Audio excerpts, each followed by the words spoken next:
What caused denial even using RapidVisa? Have you had any case like that? Well, yes, we certainly had denials. Our approval rate somewhere, well, there's a lot of variables depending on what country or what visa type. We do several different types of visas, but 98, 99% approval rate.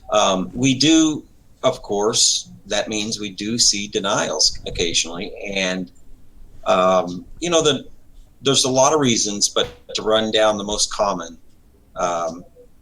number one, an undisclosed marriage or criminal problem could trip you up. If you don't meet the financial requirements, that's going to be a problem for you. You're going to end up needing a joint sponsor, and a joint sponsor is not possible in some countries on a K-1 visa, and so there's financial problems that can cause you to be denied. Then there's the case of where the consular officer just doesn't believe the relationship is legitimate. And, in their defense, sometimes they're not. We all know that a marriage fraud is a thing.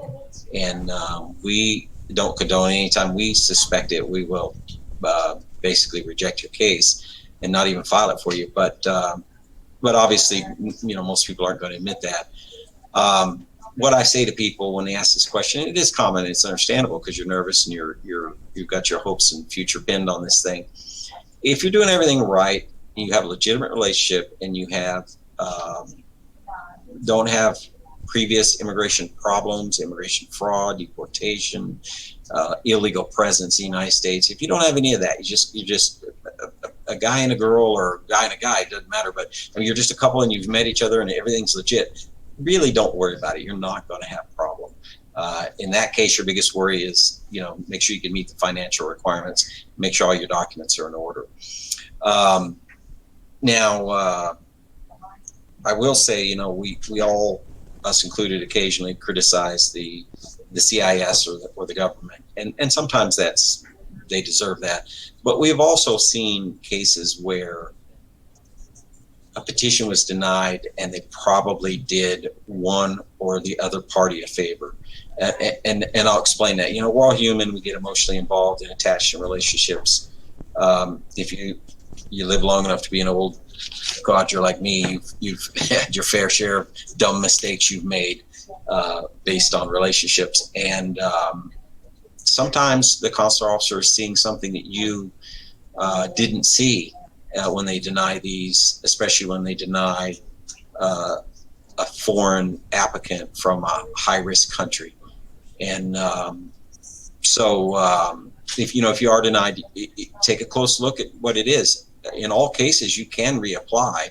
I say in all cases, if you're involved in some crime or fraud or whatever, yeah, maybe, but that's not usually the case. If you just get denied for lack of evidence, then there are options. You can, if it's a fiancé visa, you can continue your relationship, get married, reapply with stronger evidence. But even before you're denied, they're going to give you an option, usually an alternative or a opportunity to correct it with an RFE or some kind of request for more information.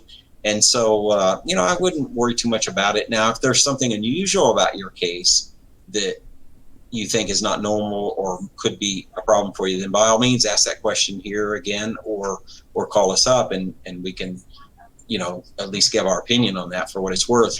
But if you're like most of our customers, you've got a straightforward case and a legitimate relationship, then you really don't have to worry about it. You'll worry about it anyway, and that's human nature. We all worry about it because it's a high stress time when you're applying.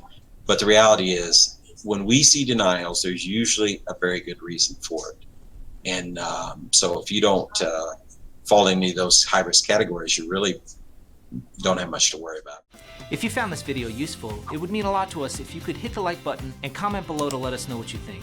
You can also ask your own immigration questions in the comments below. If you want to make sure not to miss any of our future videos, we invite you to subscribe here on YouTube and be sure to click the notification icon so you can be alerted whenever we publish a new video. Also, don't forget to follow us on Facebook, where you can watch our regular immigration Q&A live streams.